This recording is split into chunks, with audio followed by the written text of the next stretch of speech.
साल पर सब लोग थे खुश कि हाँ नौकरी मिलेगी, लेकिन जैसे ही वैकेंसी शुरू हुई फर्जीवाड़ा का अंबार लग गया। और आज इस बात को प्रमाणित करता है शिक्षा विभाग का चिट्ठी हो चाहे बीपीएस की चिट्ठी हो कि फर्जीवाड़ा खूब हुआ है। प्रथम फेज की बहाली हो चाहे दूसरे फेज की बहाली हो।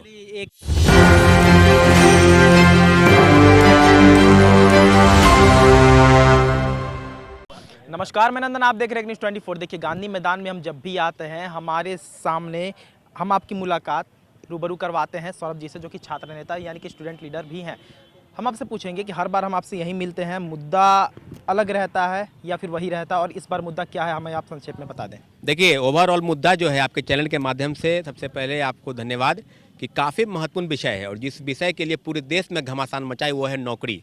और नौकरी के सवाल पर बिहार सरकार ने जो संज्ञान लिया कि हम बड़े पैमाने पर नौकरी देंगे, जिस बात की लड़ाई लगातार लड़ी जा रही थी शिक्षक अभ्यर्थियों द्वारा, तो बात क्लियर हो गया कि बिहार सरकार ने 4 लाख सरकारी नौकरी देने का फैसला किया। और उसके उपरांत TRE-1 में 1,20,000 पदों पर जो नियुक्ति प्रक्रिया हुई, तो अब सारी चीज़ों पर अब लगभग तय हो गई थी कि सरकार बहाली निकाली, परीक्षाएं हुई, नो डाउट कि परीक्षा काफ़ी अच्छे तरीके से हो, लेकिन जब से रिजल्ट का प्रकाशन हुआ है उसके बाद घमासान मचा है। हम लोग आरोप नहीं लगा रहे हैं, आरोप सिद्ध हो गया है।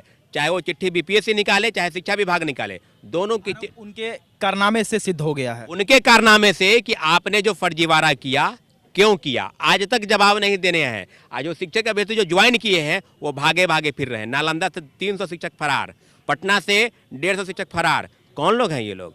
ये वही हैं जो सीटेट फेल हैं, STT फेल हैं, फर्जीवाड़ा डिग्री लेकर आए हैं, डोमिसाइल का फर्जी डिग्री, दिव्यांग का फर्जी डिग्री।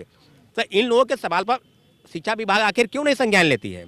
तो हम लोग का स्पष्ट मानना है कि जो प्रथम फेज की बहाली में पूरक परिणाम जारी होने चाहिए। 93,000 लोगों को ही आपने नौकरी दी है और उसमें से भी कोई लोग भाग रहे हैं, अभी छोड़ के नौकरी भाग रहे हैं। थंब इंप्रेशन नहीं मिल रहा है, किसी का फोटो मैचिंग नहीं हो रहा है, सिग्नेचर मैचिंग नहीं हो रहा है, तो सारी चीज़ें स्पष्ट हो गई है। बिहार सरकार के फैसले से शिक्षक अभ्यर्थी खुश नहीं है। नौकरी देने के सवाल पर सब लोग थे खुश कि हाँ नौकरी मिलेगी, लेकिन जैसे ही वैकेंसी शुरू हुई फर्जीवाड़ा का अंबार लग गया। और आज इस बात को प्रमाणित करता है शिक्षा विभाग का चिट्ठी हो चाहे BPSC की चिट्ठी हो कि फर्जीवाड़ा खूब हुआ है। प्रथम फेज की बहाली हो चाहे दूसरे फेज की बहाली हो।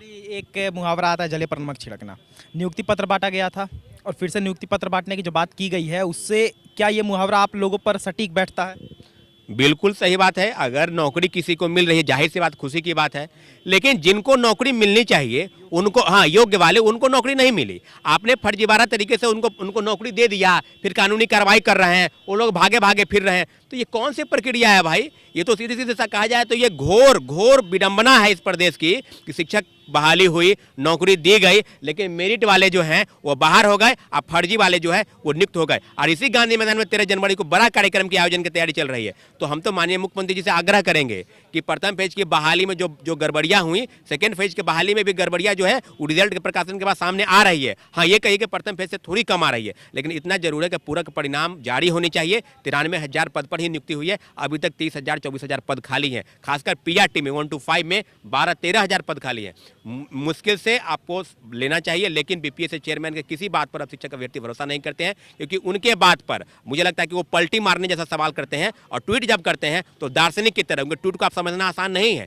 कई तरह की चीज़ें उन पर ट्वीट में आता है। तो हम लोग यही कहेंगे कि चाहे वो आरक्षण का मामला हो, चाहे डोमिसाइल हो, चाहे फर्जी प्रमाण पत्र हो, और खासकर दिव्यांग का, कई लोग के सुनने में आ रहा है कि फर्जी प्रमाण पत्र के आधार पर लोग नियुक्ति पा लिए हैं। तो भाई कौन सी विडंबना आ गई? क्या हड़बड़ी है ऐसा?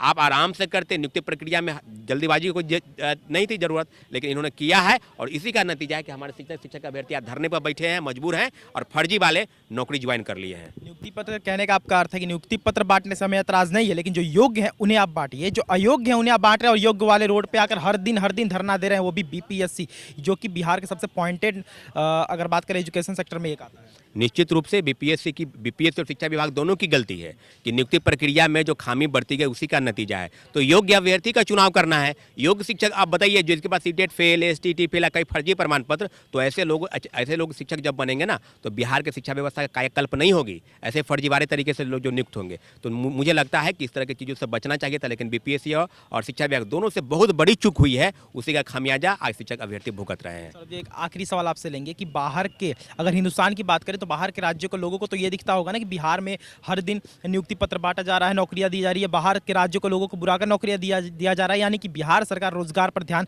दे रही है। लेकिन अगर वो बिहार आकर देखते हैं, बिहार के लोगों से संज्ञान लेते हैं, तो उन्हें साफ तौर पर दिखेगा कि असल मायने में मुद्दा क्या है। निश्चित रूप से बिहार सरकार को इस मामले में पूरा, ऐसे नौकरी तो मुझे लगता है देश इतिहास में किसी ने नहीं दिया है, लेकिन जब फर्जीवाड़ा की बात है तो आज फिर फर्जीवाड़ा हुआ, खूब हुआ, उस पर भी बिहार टॉप में चला गया। तो भाई आप नियुक्ति प्रक्रिया अपनाइए, लेकिन थोड़ा ढंग से सही तरीके से अपनाइए, ट्रांसपेरेंसी के साथ अपनाइए, लेकिन ऐसा हुआ नहीं, ये चूक है। मुझे लगता है कि बिहार सरकार को संज्ञान लेना चाहिए था, लेकिन दो आयोग और कमीशन और विभाग की गलती का खमियाजा है कि शिक्षक अभ्यर्थी भुगत रहे हैं और कोर्ट केस जाने की तैयारी हो रही है। सब मामले TRE 1 हो या TRE 2 हो, सब मामले में माननीय उच्च न्यायालय के शरण में जाने की तैयारी चल रही है। धन्यवाद। आप देखिए गांधी मैदान में इस वक्त हम मौजूद थे और यहाँ पर सौरभ सिंह जो कि छात्र नेता यानी कि स्टूडेंट लीडर माने जाते हैं, उनसे हमने बातचीत की। हर समय जब भी हम गांधी मैदान आते हैं हमें वो देखने को जाहिर सी बातें मिलते हैं।